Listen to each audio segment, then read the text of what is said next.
Hold on, check this out. This is the best. This is the best. Spray tan Cyclops. Huh? Doing his Mitt Romney impression. And of course, Olivia Newton-John Mystique. She's getting physical. Huh? You guys should get a Care Bear and a Pikachu, have the best fight ever. Dude, come on, Thunderbolt versus boom, Care Bear stare. I'd pay money to watch that. And where did he go? I think we sold him. Ah, we had a Punisher that had a little sound thing, and it was so old it sounded like a Dalek. It was great. Exterminate. Right? Who doesn't want to watch the Punisher run around and yell exterminate? But the best thing ever. Right? All right, check it out. Best thing Corey got me today, though. Purple wallet with Black Michael. High five! Bam! Done! Black Michael. I have my box Gamecom here, right? That was the first touchscreen handheld video game system, right? The commercials were a midget yelling at a crowd of punk rockers, and he's like, "It's got more games than you have brain cells!" It had 22 games. What the fuck? All right, I'll be out. Okay, all right.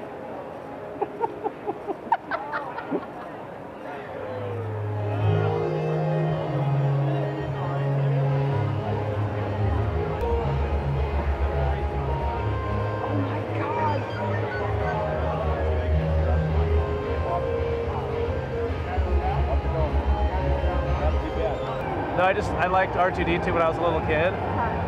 And then my son, when he was 5, we went to the OMSI Star Wars exhibit that they had. Yeah. And it was kind of like a childhood dream relived because my son thought R2 was cool. And so I'm like, I'm a 30-year-old dude. I've got some time, let's build an R2D2. So it's like just kind of something to do. It was way more difficult than we thought it would be. It took like 600 hours. I thought I'd do it like in a few weeks, but it took a whole year to do it. Well, it's totally worth it. I mean, now it's signed and endorsed by Kenny Baker, right? Yeah, it's cool. It's the only, I guess, the only full-size one that Kenny has signed that's robotic and moves and stuff, so wow. That's kind of cool. I just made the Gremlins. Like I like to do projects each year. I have a project. So, glad you like it. This is Lydia England, and she is one half of the owners of 8bitcraft.com, and they make this amazing 8 and 16. Have you guys done 32-bit? Yeah, we've done really big ones from Street Fighter. Oh my god. Yeah. Oh, I remember you had that huge blue dragon that somebody commissioned for you last year. Yeah. Oh my gosh. Oh my god. Leviathan. Oh, that's so much stuff. Oh, how much is this, Sam? Okay, anyway, so how long have you been making this art? For about 4 years, on and off. That's really cool. What made you decide to do this kind of art? Well, we actually had a venue for other vendors to sell like hobby-related things, and we wanted to make our own booth. And we thought lots of people would like these because they're very nostalgic, you know, retro video game stuff. And then also people see the curler beads and they say, "Oh, I used to make those when I was a little kid." So I do remember them when I was a kid, and I was like, I can't make crap with this. What do I? And this is so inspiring. It just makes me want to go back and make this stuff again. So about how many hours does it take, like per piece? Like for the small one, how much? Small one. This one's probably just gonna take like 15 minutes, 10 minutes to place all those beads on, and then maybe like just a minute to. I had to fuse the back, iron it, and then like 5 minutes to cut out the magnets and put it on the back. But like this one took me all day, and wow. And then it took a long time to iron it and to cut the magnet out to the perfect shape. So, you know, maybe 12 to 16 hours. I don't even want to pick it up. I'm afraid it's going to break. Like, oh my god. The big ones are a little bit more fragile. Oh my goodness. Yeah, the big ones get exponentially harder because the design's so much more complicated, and you have to really pay attention, and sometimes you mess up. Oh, wow. You have to do it again.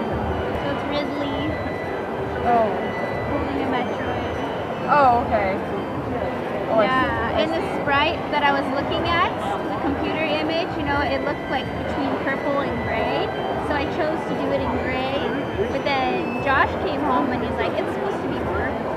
I did the whole thing in gray, and I had to do it all over again. Wow, that's, well, Hard work. I commend you for your dedication to your craft. That is, I don't know if I have enough patience for that, but that It does is, take a lot of patience. but that's amazing. And thanks for taking the time to let me interview you. You're officially. welcome. Thank you. Celine, Thank you so much.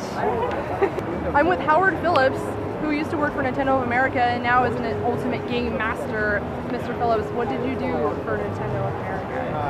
I pretty much did everything for them. I started out in '81 and worked through '91. I was the warehouse guy, and then I was the guy who helped select all the titles for the U.S. release of the NES. What? And then I was Wow. the co-editor of Power Magazine and the game master and Howard and Esther Comics and all this. I have so many friends that love Nintendo Power. That's amazing. Yeah, it's kind of sad that it's going to wrap up after all this time. Yep, at the end of the year. But you know, it's had a good run. That it has. I remember my friend in when we were 7th grade, she has like all these Nintendo Power covers like stapled to the Oh, really? ceiling, and she Very loved cool. it that much. Very She just cool. is just so insane in love. Tell me about becoming a game master. How did that come? Like you just like played so many games all the time. You're just like the ultimate champion of everything.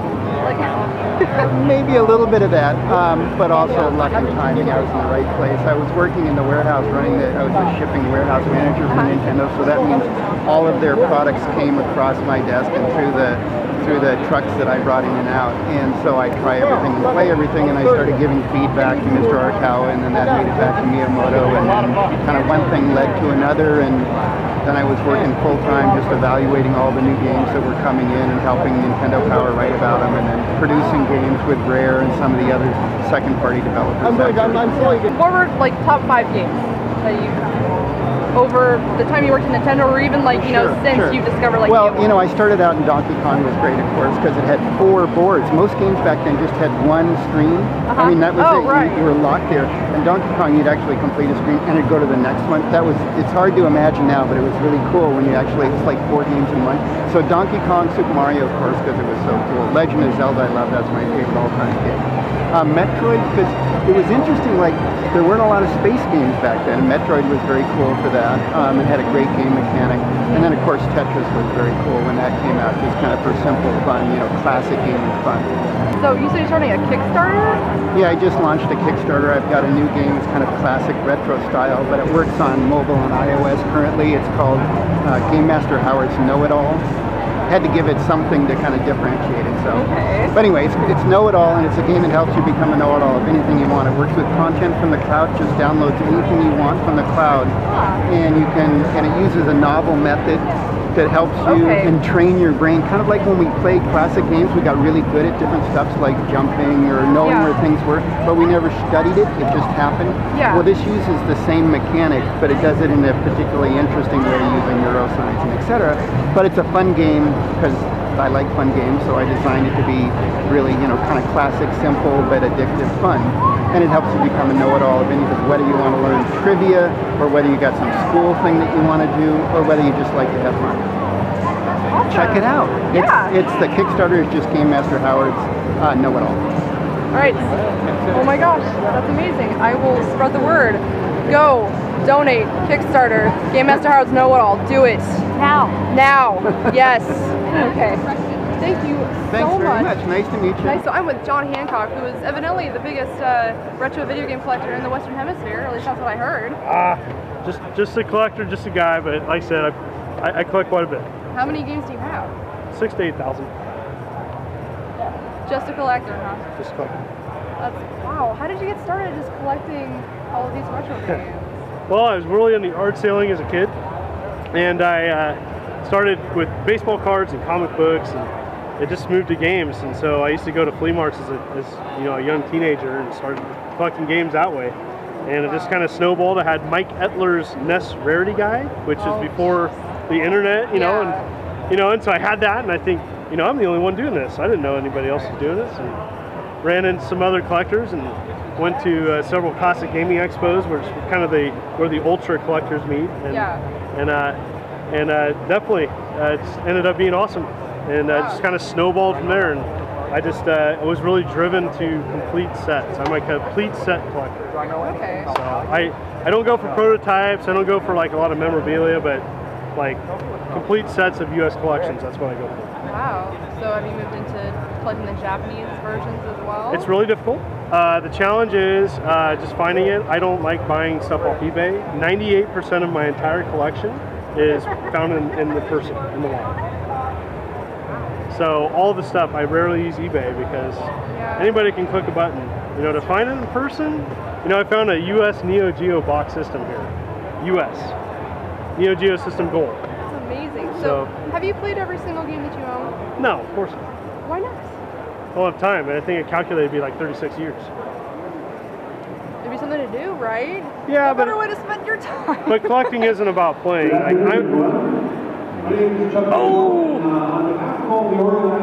Bigger venue this year. Yeah. Like I'm. This smells better. Yeah.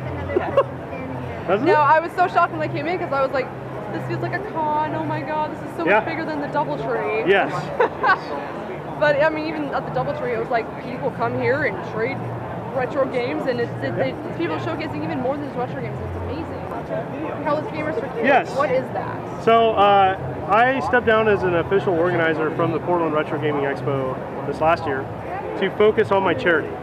And the charity is sponsored by Retro Gaming Expo. They pay for the venue, but it's in Kelso, Washington. It's going to be in the Kelso Mall.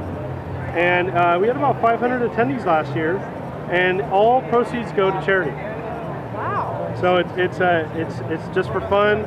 Vendors can set up now. They can donate a portion of their proceeds for the charity. And but yeah, it's good stuff.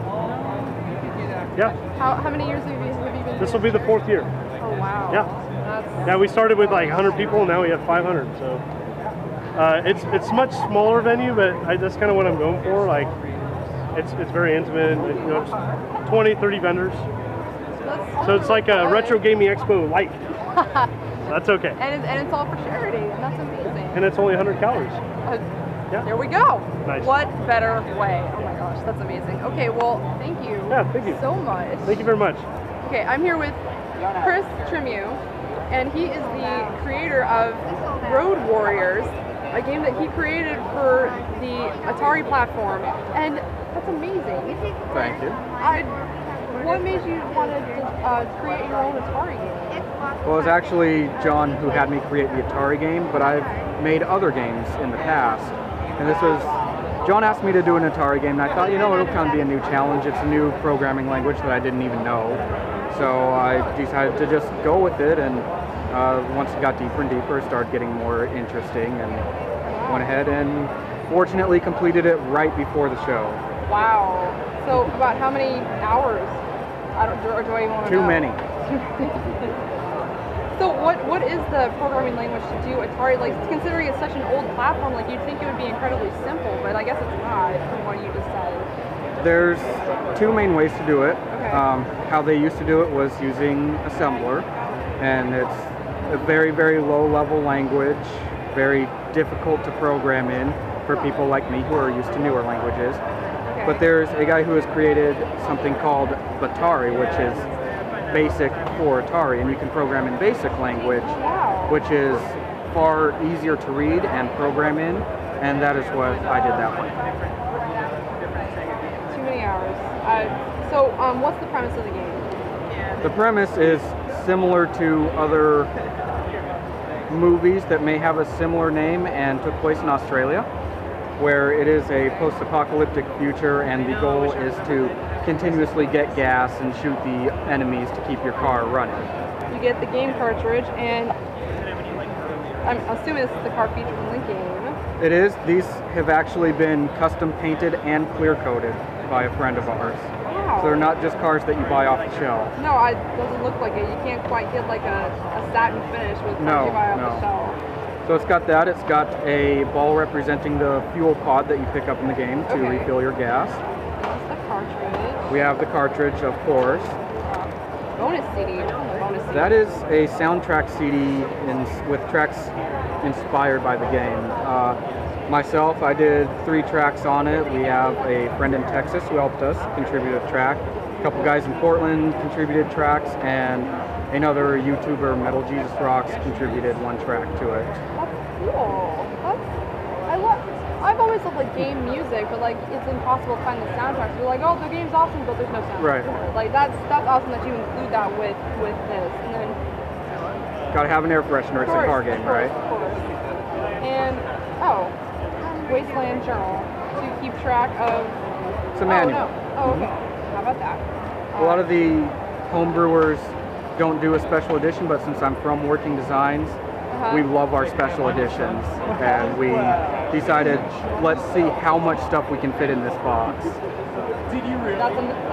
quite a lot of stuff in that box. So do you have any other projects? Dude, Phantom Roof bunch of stuff. I do have a couple that I'm not ready to announce yet, but they are on a different platform. Okay, all right, very cool. Like, can you give any like maybe like a bare bones synopsis of maybe like without giving it away, perhaps? Nintendo Obscure Japanese. 2 of them. Good enough for me. That's amazing. Well, I commend you for your accomplishment because this is amazing. If only I had the platform to play it on. I would. Well, I'm sure you can find one around here somewhere. Oh, I know. Yeah. Well, where else are we, right? Right. Well, thank you so much. Oh, thank you. I'm here with Pat the NES Punk, and he was here doing a panel, and he's just hanging out at the Retro Expo. Pat, how are you? I'm doing fine. This is like my mecca. This is like the main event, the Super Bowl for me of the years to be here in Poland. Yeah. I mean, last year was my first expo, and that's where we first met. And it was held at the Doubletree, which is significantly smaller. And I came here, and I'm like, it's like a con. Oh my god, I didn't know it was that big. Like I am not in the retro gaming community at all. Like I play Sega. Yes, it's interesting. I do enjoy it. No, I do enjoy it, and like I had a Sega growing up. Although I'm sorry, because it wasn't Nintendo. But like, so I'm like, thanks. And like, I want to get into retro gaming because I feel like I missed out on it. You did. I mean, these games laid the foundation for modern games. A lot of the icons and characters that we know and love that you see on t-shirts, people walking around started, you know, in the 80s and 90s. And so, yeah, you are missing out. You should get it. No, and actually, I interviewed somebody earlier who made their own like Atari platform game, and I'm starting to see a bit of that. Yeah, you see homebrews. NES, it's big. It's big in the NES scene. It's big in the Atari scene. People made like a Halo Atari game, I think, a couple years ago. And it's the sort of thing where it may not ever die out, the older games, because there'll always be someone that say, hey, I like the old games. I'm going to program a new game. Like Sid acted Paddle Kid, which is a new NES game that came out a couple years ago. A very challenging game, and it's going to keep going, I think. There's young kids walking around that own NES at like 8 years old. Yeah, I saw like younger kids asking me questions at your panel, and I was really surprised. I was like, wow, I didn't think that like the kids would be interested in something like this when we have like our iPhones and our iPads, and like so many of the like the retro games are available on an iOS platform because it's not the same. It's not. It's not the same though. It's not the same experience of popping in a cartridge in a dusty old system. And they still work fine, the system, yeah. And versus an iPhone, and what's this? I got to poke on it and prod it. Yeah, personally, I did buy a version of Sonic 2 for my Xbox, off Xbox Live Arcade. Well, at least that's a controller. Yeah. You know, at least that's a controller. Okay, so have you always been involved with RetroWare TV? Like, I thought like you were just like your own independent thing, and then I'm like, oh, RetroWare TV, like, so you've always been involved with it? No. No, okay. Okay. I joined RetroWare TV in late 2010, so it's been 2 years. And before that, I was kind of freelancing around. No one really wanted me on any site. I was unwanted. I was known. I don't know. I think it was the hair at the time. I still do my hair wacky, but no. I was wacky hair. I don't like your hair a lot. Thank you. But I think what happened was I have a very quirky sense of humor. I'm kind of eccentric when it comes to certain things, and there was a lot of websites at the time, at least a few, that they wanted all their producers to do exactly the same sort of video, and my videos were always a little bit out there in terms of like storylines and other stuff, and I guess no one ever wanted to take a chance with me, if that makes sense. But as I said in my panel, the video producers always respected my work. Guys like James Roll, Noah Antweiler, who's Spoonie, Linkara, that guy with glasses, they were aware of my work before I even knew them personally, a lot of them, and I was just like, wow, that's really, really cool that you know about it. And so Retro TV was, they said, hey, this guy's cool, let's bring him on. And it's worked out. So, what new and exciting stuff do you have coming out for the rest of the year? Maybe like little, you don't have to give anything away, but like little tiny. When is this going to air? But in ASAP. October 20th, we have the 3rd annual NES Marathon benefiting Child's Play charity. That's the day before my birthday. Well, there you go. Oh my god. Well, you have to watch. Okay. Oh my god. We're going to try to raise $25,000 this year for Child's Play charity, which benefits children's hospitals throughout the U.S. And we're taking donations now at NESmarathon.com. So donate. There's lots of details there. You can sponsor, and that's a cool thing. Also, I have a Zapper review, game coming out review probably this week. And in the video game years, which is the Retro TV show, 1980 we just hit, and that should be coming out soon as well. So there's lots of fun stuff happening. And I probably have another little series I'm planning coming out that I don't want to reveal what it is right yet. I know people have asked you this a ton, but if you could, let's see, I'm just gonna broaden it. Sorry, I can't talk. Top 10 favorite games that you played on Super NES. Does that help? No, it doesn't help. Okay. All right, fine. Top 10 of what? I don't like top 10s. But okay, top 10 what? Okay. Top 10 like favorite games. I'll just give you 10 really good games I like. Okay, that's fine. That's totally fine. All right. How about Super Dodgeball? How about Legend of Zelda? How about My Cousin's Punch-Out? How about ActRaiser on the Super Nintendo? How about Super Smash Bros. On the N64? How about Super Mario Kart on Super Nintendo? How about Doom on the PC? How about Space Quest on the PC? How about just random? Just give me a system, I'll name a good game that way. Give me a system. Any system. Commodore. Commodore? I didn't have a Commodore growing up, so not a Commodore. How about in the Sega Genesis? How about Streets of Rage? Was great in the Genesis. How about Final Fight? Beat 'em up. So I can go over the place. I can keep going. How Original about PlayStation? You don't have original PlayStation? ColecoVision. Resident Evil on the PlayStation. ColecoVision. Ladybug on the ColecoVision. What's a good game? It's like so it's naming random systems. I don't necessarily know what they are. Zaxxon on ColecoVision. Television. Intellivision. What was good on the Intellivision? Didn't have one growing up. Nothing on the television. I don't have a favorite on the television. Hold on. Atari. 2600. All right. Keystone Capers. We have Space Invaders on 2600 was good. 7800 was a thing. Okay. 7800 was an upgrade. 7800 you had lots of just upgraded versions of. You had pole position on the 7800, or pole position 2. 7800 you had versions of let's see. You had I think you had a Miss Pac-Man on 7800. I'm not positive. Do you think that that you lose something when a game is re-released for a different console? No, because if they keep the same gameplay elements, they keep the same style, you're not.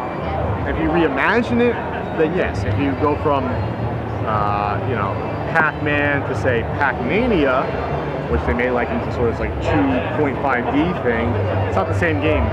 It's like totally different. But if they release the same game, you know, Pac-Man was on the NES, and that was probably one of my first exposure was probably on the NES to it.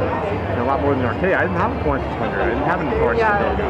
So like you didn't have an Atari to play Pac-Man, but you played it on the Genesis. When all that stuff came out, like original Nintendo or even Super Nintendo, my parents were like, no, you need to play outside. You're not staying inside and playing games all day. And so like exercise is so overrated.